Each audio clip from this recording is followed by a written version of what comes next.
জুলাই কোনো মাস না, এটা একটা মহাকাব্য।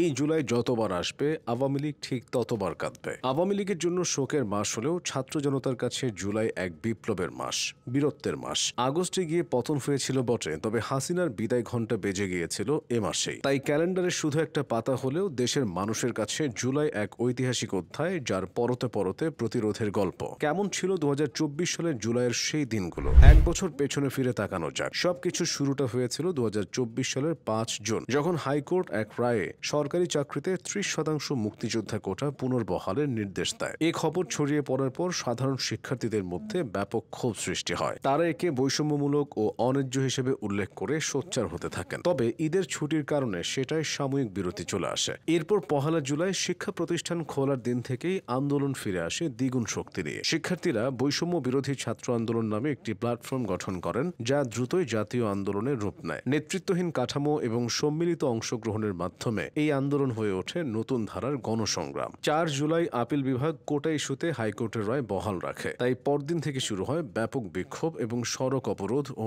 অবস্থান কর্মসূচি। ৬ জুলাই ঢাকা বিশ্ববিদ্যালয় থেকে ঘোষণা আসে বাংলা ব্লকের কর্মসূচির, যা ৭ জুলাই থেকে কার্যকর হয়। এই কর্মসূচির আওতায় সারা দেশে সড়ক ও রেলপথে অবরোধ তৈরি হয়। চিন্তায় পড়ে যায় আওয়ামী লীগ সরকার, যে কারণে বিভিন্ন জায়গায় আন্দোলন দমাতে দলটির নেতাকর্মীরা সক্রিয় হয়। ১০ জুলাই আপিল বিভাগ হাইকোর্টের রায়ের উপর স্থিতাবস্থা জারি করে, কিন্তু তাতেও আন্দোলন থামানো যায়নি। অবশ্য তখনও শেখ হাসিনা এসব পাত্তা দেননি, আর এটাই তার জন্য কাল হয়ে দাঁড়ায়। ১৪ জুলাই হাসিনার একটি বক্তব্যকে ঘিরে তুমুল বিতর্ক শুরু হয়। তিনি গণভবনে এক সংবাদ সম্মেলনে সাংবাদিক প্রভাস আমিনের তৈলাক্ত বক্তব্যের জবাবে বলে বসেন, মুক্তিযোদ্ধার সন্তান নাতিপুতিরা কেউ মেধাবী না, যত সব রাজাকারের বাচ্চারা মেধাবী। এই বক্তব্য শিক্ষার্থীদের মাঝে নতুন করে তীব্র ক্ষোভের সঞ্চার করে। ১৫ জুলাই ঢাবিতে ছাত্রলীগের হাতে বহু শিক্ষার্থী আহত হয়। এরপর ঢামেকে আহতদের উপর আবারও চড়াও হয় ছাত্রলীগ। একই রাতে জাহাঙ্গীরনগর বিশ্ববিদ্যালয়ে ছাত্রলীগ আরও ভয়ঙ্কর হয়ে ওঠে, যার প্রতিবাদে ১৬ জুলাই দেশজুড়ে ছড়িয়ে পড়ে সংঘর্ষ। সেদিনটাই ছিল গোটা আন্দোলনের টার্নিং পয়েন্ট।